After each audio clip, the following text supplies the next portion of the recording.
Hello good morning student, this is Vikas Yadav. Welcome to our Madhubani study centre YouTube channel पर। तो आप सभी को एक बार फिर विकास यादव बहुत बहुत स्वागत करते हैं अपने यूट्यूब चैनल पर। और हमारे टीम की तरफ से भी आप लोग का एक बार फिर से बहुत बहुत हार्दिक स्वागत है, मोस्ट वेलकम है। देखिए दोस्तों, फ्रेंड, हमारे साथी जितने भी हमसे जुड़े हैं, आज हम लोग गुरुत्वाकर्षण शुरू कर रहे हैं। क्या शुरू कर रहे हैं? ग्रेविटेशन।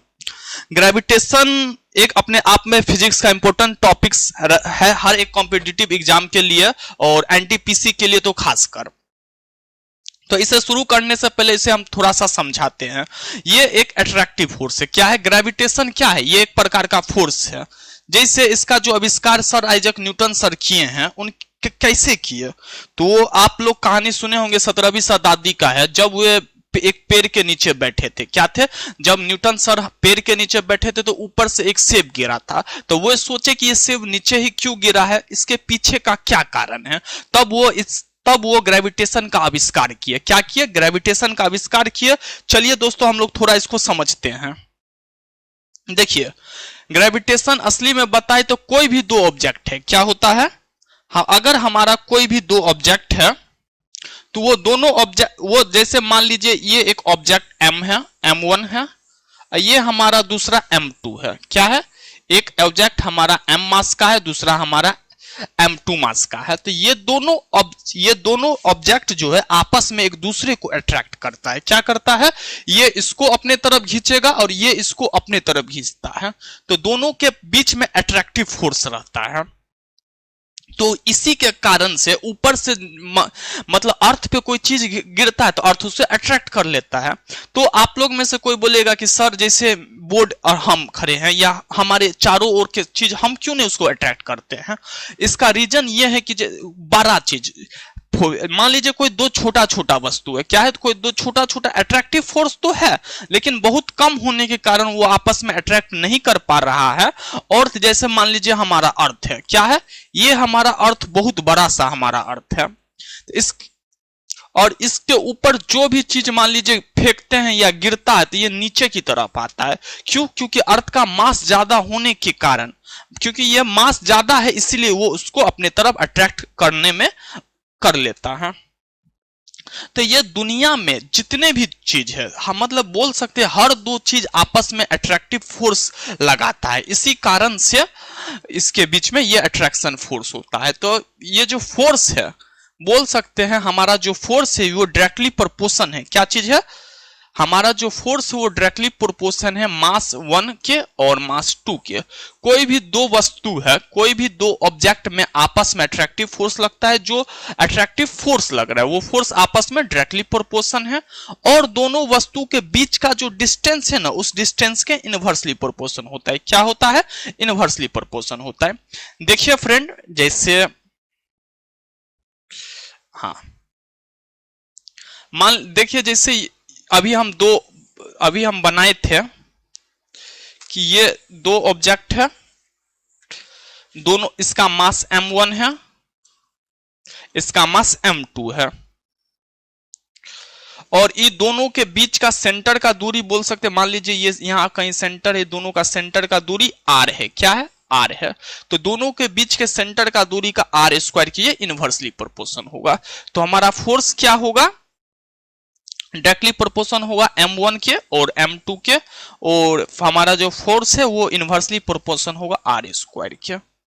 ठीक। तो यहां पे देखिए फ्रेंड, अब हम क्या देखें? हम देख रहे हैं कि कोई भी दो वस्तु है। क्या है? कोई भी दो वस्तु है, दोनों के बीच में कौन सा बल लग रहा है? अट्रैक्टिव फोर्स लग रहा है। कौन सा फोर्स लग रहा है? अट्रैक्टिव फोर्स लग रहा है। ये वस्तु, मान लीजिए ये हमारा ए है, ये हमारा बी है। ए चाह रहा है कि हम बी को अपने तरफ खींच ले। क्या चाह रहा है? ए चाह रहा है कि बी जो ऑब्जेक्ट रखा हुआ उसे हम अपने तरफ खींच ले।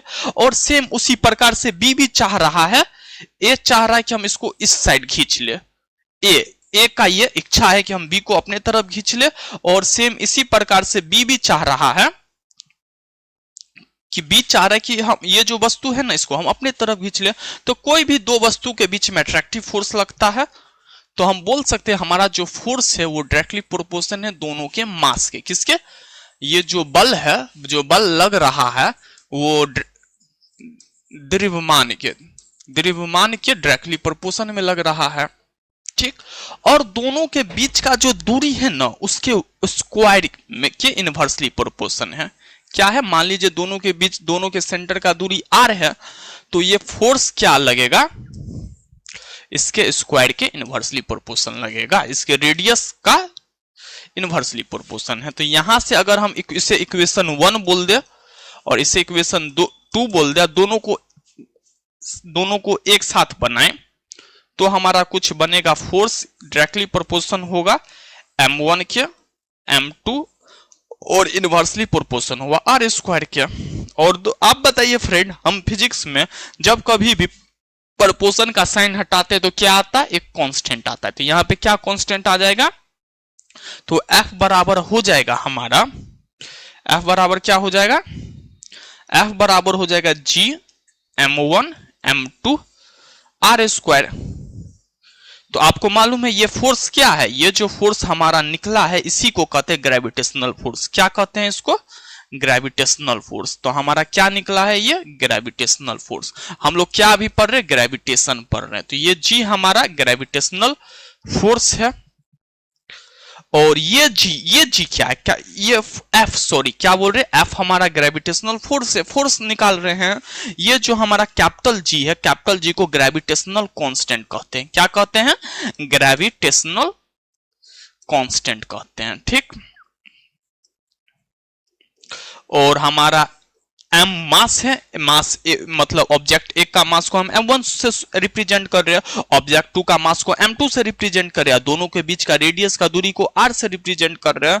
तो कुछ हमारा इस प्रकार से इक्वेशन सामने आया, क्या कि ग्रेविटेशनल फोर्स बराबर हम लोग क्या बोलेंगे, g m1 m2 upon are square. तो ये हमारा ग्रेविटेशनल फोर्स का फॉर्मूला यहां से जनरेट होता है। तो यहां से हमारे जो सर है, न्यूटन सर है, तो वो यहां से सोचे कि कोई दो वस्तु के बीच में एक बल लग रहा है, उस बल को क्या बोलते हैं, गुरुत्वाकर्षण बल बोलते हैं। कोई भी दो वस्तु के बीच में बल लग रहा है तो इसी बल को हम लोग गुरुत्वाकर्षण बल बोलते हैं। क्या बोलते हैं, गुरुत्वाकर्षण बल। यही बल, इसी को हम इस चैप्टर में अच्छे से डिस्कस करेंगे। तो आपको समझ में आया कि ये दो ऑब्जेक्ट के बीच में लग रहा है। मान लीजिए आप और आपके बगल में कोई चेयर रखा है या टेबल है, तो आप उसको अट्रैक्ट करें, वो भी अट्रैक्ट आपको कर रहा है। फिर आपके दिमाग में होगा हम उसको अट्रैक्ट करें तो वो हम उसके तरफ काहे नहीं खींचे जा रहे, या वो मेरे तरफ काहे नहीं खींचा चला आ रहा है। क्यों, क्योंकि आप मास यहाँ पे बहुत कम है, यही बहुत निग्लेजिबल मास होने के कारण हम उसे अट्रैक्ट नहीं कर पाते हैं। यही कारण होता है सन का। क्या होता है, जैसे बनाते हैं हम कुछ सोलर सिस्टम बताते हैं। देखिए ये हमारा सन है, यहां पे आपको समझ में आया, ये हमारा सन है। क्या है, एक सेकेंड, हाँ ठीक, यहां पे देखिए फ्रेंड, मान लीजिए ये हमारा सन है। क्या है, सन है। सन का साइज बहुत बड़ा है। क्या है, हमारा जो सूरज है वो बहुत बड़ा होने के कारण इसके आसपास जो प्लैनेट है, जैसे ये एक प्लैनेट है, एक सेकेंड, ये एक प्लैनेट हो गया, ये एक दूसरा प्लैनेट है, ये हमारा अर्थ है, मान लीजिए ये हमारा अर्थ है। तो इसका साइज बहुत बड़ा है, ये लोग का इससे थोड़ा कम है। तो इसी कारण से ये दोनों आप इसके चारों ओर ऐसे करके, मतलब मान लीजिए इस डायरेक्शन में घूम रहा है, ये भी इसके चारों ओर चक्कर लगा रहा है, अर्थ भी चक्कर लगा रहा है। तो ये मान लीजिए ये मरकरी हो गया,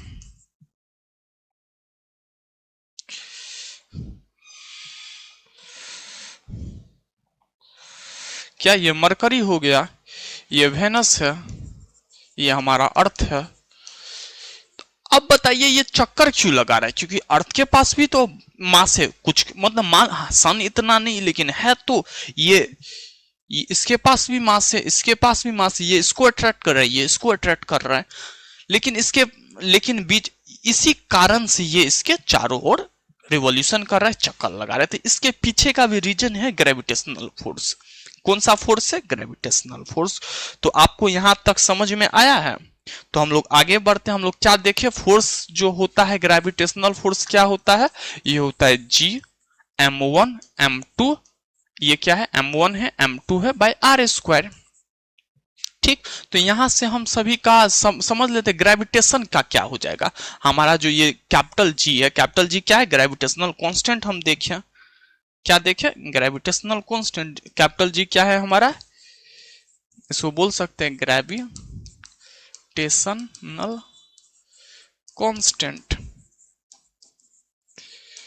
ठीक, ओ तो अगर हम कैपिटल जी फोर्स का क्या, फोर्स का ऐसा यूनिट होता है न्यूटन। कैपिटल जी का अगर हमको बोल दे कैपिटल जी का आप ये यूनिट निकालिए, और मास का होता है केजी, ये मास का भी होगा केजी, और आर का होता है मीटर स्क्वायर। तो हमारा जी का यूनिट क्या हो गया, जी का यूनिट हो गया newton metre square upon KG square. इसको हम ऊपर ले गए तो newton metre square KG square minus minus हो जाएगा। तो ये हमारा जी का यूनिट हुआ, क्या हुआ, यूनिट हुआ। इसी प्रकार से हम डायमेंशन भी इसका निकाल सकते हैं। ठीक, तो हम फोर्स का क्या है, ग्रेविटेशनल फोर्स है तो फोर्स ही, और फोर्स का हम न्यूटन के सेकेंड लॉ ऑफ मोशन से ये भी समझते हैं। देखिए Newton's second law of motion ये क्या कहता है, ये फोर्स का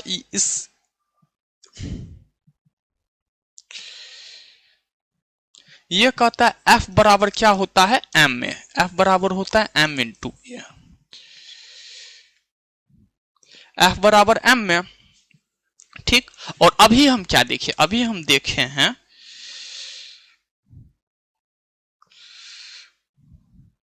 अभी हम क्या देखे हैं, अभी हम देखें F बराबर G m1 m2 are square. अगर इसे इक्वेशन 1 बोले, इसे इक्वेशन 2 बोले, दोनों को एक साथ ले आए तो F बराबर m में भी हम लिख सकते हैं।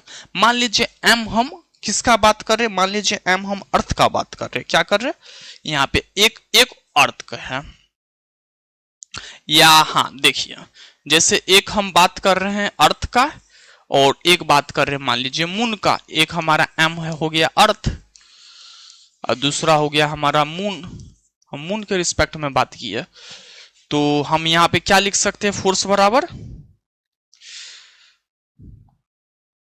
हाँ हम क्या लिख सकते हैं, फोर्स बराबर जी, एम हमारा ये अर्थ हो गया, ये एम हमारा मून हो गया, और ये हमारा आर स्क्वायर हो गया। और इसमें भी हम ये फोर्स बात कर रहे हैं मून के रिस्पेक्ट में, किसके रिस्पेक्ट में, तो मास हमारा मून हो जाएगा और ये हमारा ए हो जाएगा। तो अगर दोनों इक्वेशन को हम एक साथ कर दे, क्या कर दे, दोनों इक्वेशन को एक साथ कर दे, अब देखिए तो हमारा क्या हो जाएगा, तो हमारा m, एक सेकेंड, m बराबर क्या हो जाएगा, m मून का हो गया, ये a हो गया, ये g m e हो जाएगा, और ये m मून का हो गया, ये r स्क्वायर हो गया। ये m से ये m कट जाएगा। ठीक, तो ये जो है ना, ये अगर हम अर्थ के रिस्पेक्ट में बोले या मून के रिस्पेक्ट में बोले, अगर इसे अर्थ के रिस्पेक्ट में बोले तो अर्थ के रिस्पेक्ट में ग्रेविटी होता है, तो ग्रेविटी बराबर क्या हो गया, जी एम ई बटा आर स्क्वायर। ये देखिए अगर मून के रिस्पेक्ट में बोले तो ये मून का निकल गया, अगर इसे हम अर्थ के रिस्पेक्ट में करें तो ये अर्थ का निकल गया। मान लीजिए इसे हम अर्थ के रिस्पेक्ट में बना देते, क्या बना देते, अर्थ के रिस्पेक्ट में, कोई दिक्कत नहीं है। तो हमारा ये यहां पे क्या हो जाएगा, ये हमारा, एक सेकेंड, ठीक, तो ये हमारा ई हो जाएगा, तो ये वाला कट जाएगा और ये वाला बच, हमारा नहीं कटेगा, ये वाला हमारा बच जाएगा।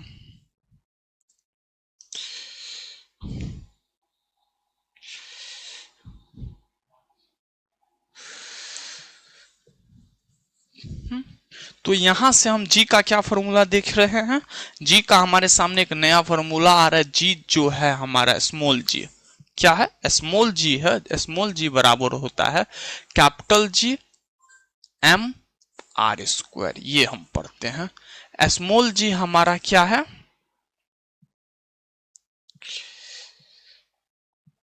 स्मॉल जी है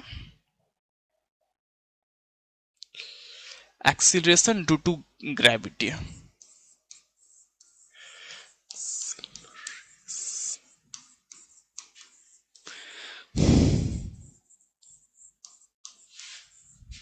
ये हमारा स्मॉल जी है। ठीक, अब देखिए फ्रेंड, हमारे पास small g acceleration due to gravity का क्या फॉर्मूला जनरेट हो रहा है, स्मॉल जी बराबर capital G mass of earth और आर स्क्वायर। यहां पे जो बोल सकते हैं मास ऑफ अर्थ के रिस्पेक्ट में है, ये एम क्या है हमारा, मास ऑफ अर्थ है,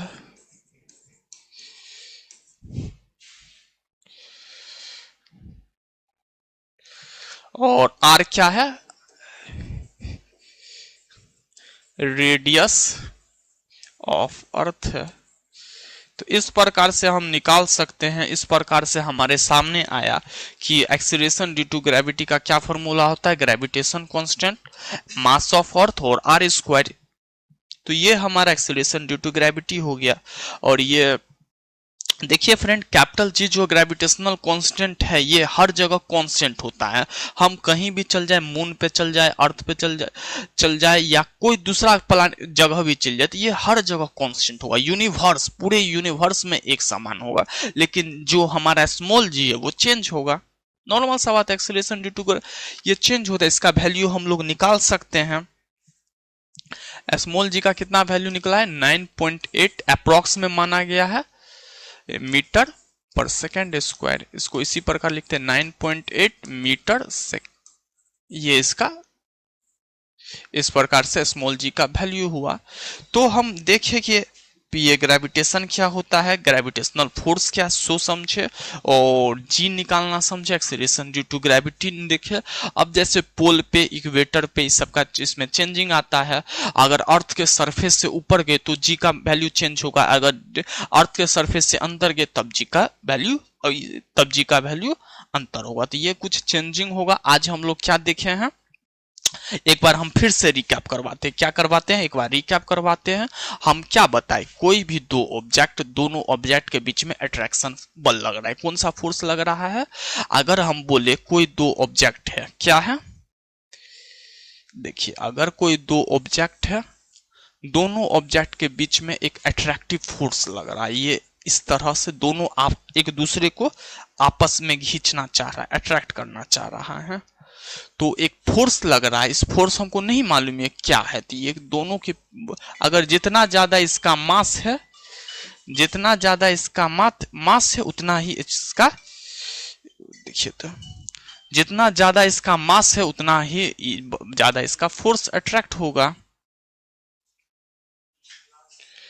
और यही सेम होगा जितना दूरी है, क्या है, अगर ऑब्जेक्ट को बहुत दूर रख दे तो इसका फोर्स कम हो जाएगा। क्या हो जाएगा, फोर्स, ऑब्जेक्ट को बहुत पास लिया है तो फोर्स क्या हो जाएगा, फोर्स बढ़ जाएगा।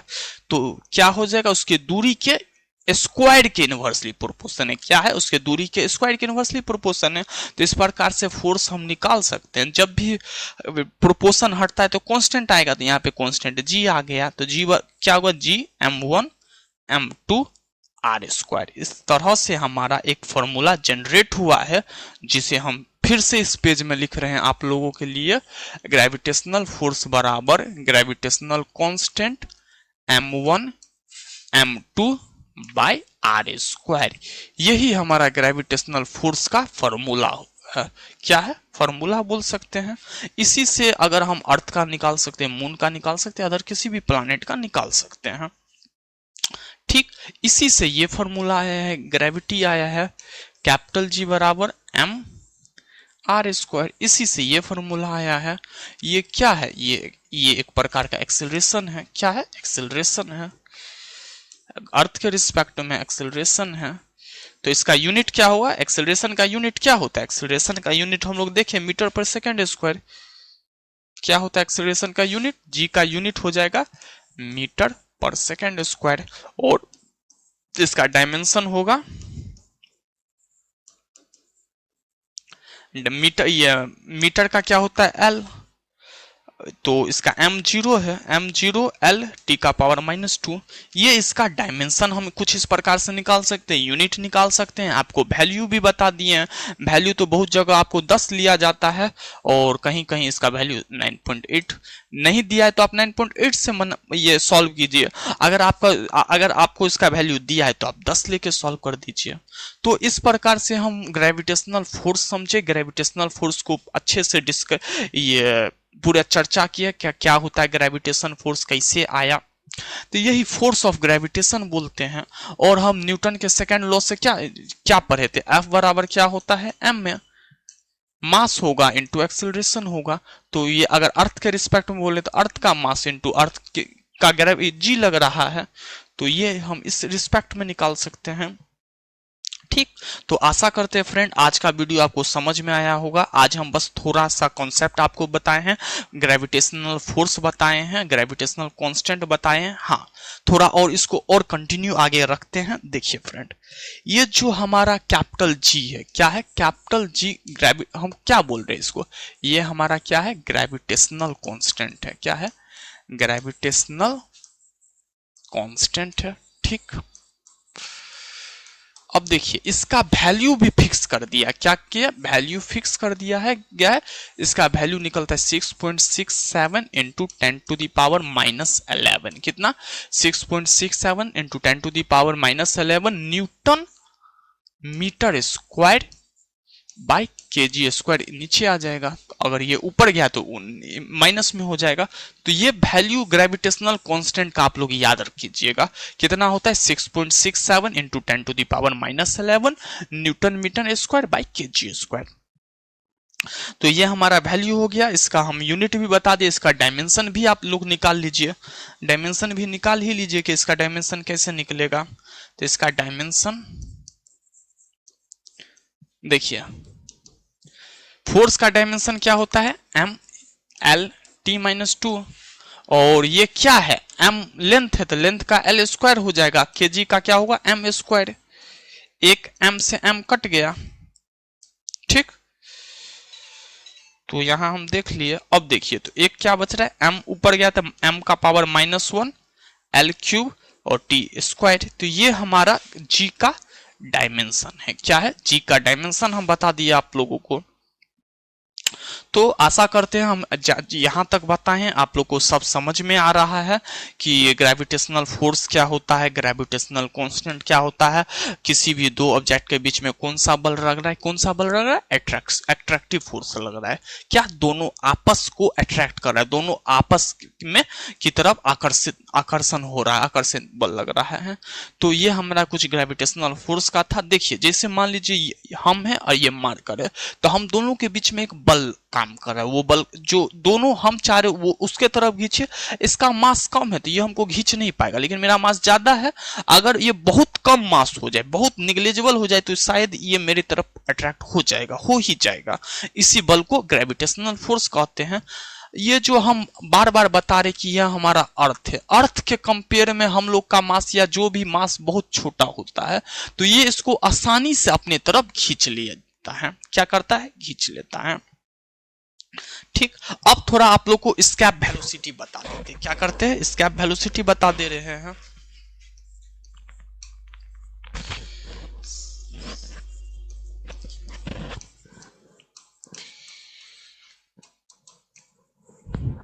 देखिए ये होता है 11.2 किलोमीटर पर सेकेंड। क्या होता है, अगर हम कोई वस्तु को 11.2 किलोमीटर पर सेकेंड के स्पीड से ऊपर फेंके तो वो वस्तु अर्थ के सरफेस से दोबारा वापस लौटकर नहीं आएगा।